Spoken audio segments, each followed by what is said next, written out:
Hey there, what are today's messages? Let's pick this one. Self-care is creating a life that you don't routinely need to escape from.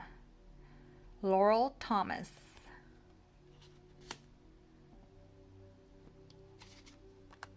And this one. You cannot have a beautiful life if you always focus on ugliness in others. And this one.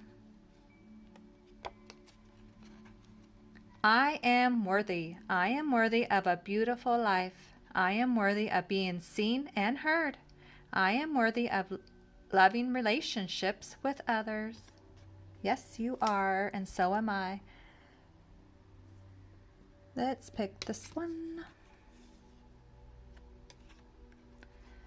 The first 50 years of childhood are always the hardest. What do you think? And the last one today, be your own kind of beautiful. All right, thanks for stopping by. Adios.